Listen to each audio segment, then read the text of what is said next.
This is our garden in Anoonba in Townsville, and I'm going to show you how we make coffee.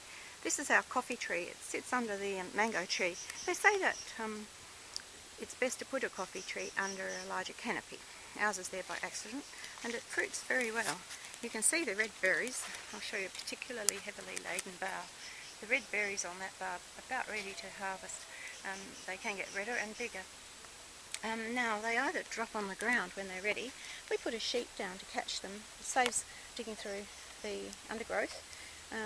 If you don't catch them, they tend to grow into little coffee trees and use up the coffee bean. And so we either harvest them when they're on the sheet, or we pick them from the boughs. There's quite a lot of them on that tree.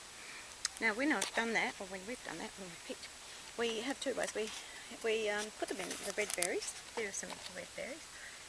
And we put them into any old container of water for as much as an hour even. Will soften the outer berry, and you can see that a few of the berries that come out of it are sloughed off like this, and either they sink, or there's two berries, usually two berries out of three out of that one, three coffee beans out of that one, and we put the berry into the compost.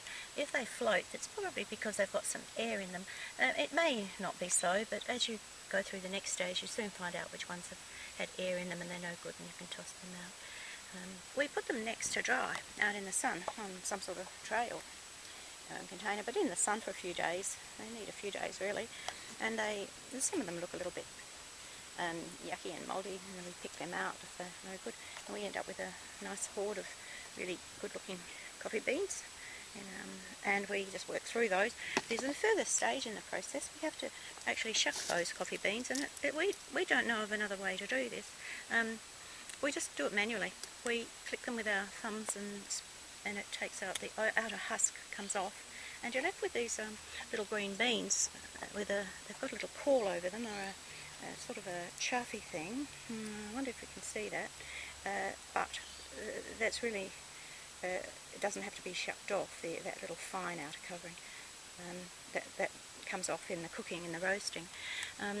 Now the next stage is of course the roasting, and we tried various methods in the oven, in a microwave, and in a pan on the top of the stove, and none of them are very, very effective. They either overcook or undercooked. The little chaffy outside comes off and smells quite bad as it burns first before they start to roast.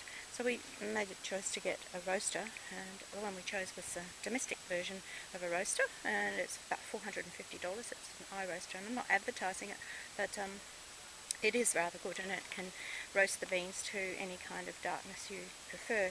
You can put them in this little top container here, the roasting container, and the engine down below is the heater with the element, and so you press these buttons here to choose the presets, either dark or light, or you've got 10 different settings of time and heat in between. You really can't go wrong. It is press button.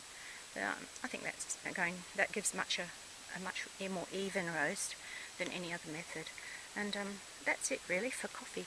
We find that the most arduous stage is actually getting the bean out of these shells, and if anyone knows how to do that, we'd love to know. We get friends at barbecues to sit and shuck with us. We watch television while we're shucking coffee beans. It's very therapeutic and relaxing, but it is a bit time consuming. Still, you don't need a lot of beans for your Saturday and Sunday morning cup of coffee, and we find our coffee tree at Anoonba in Townsville keeps us well supplied with all the coffee that we need. And that's it from Anne and Jasper.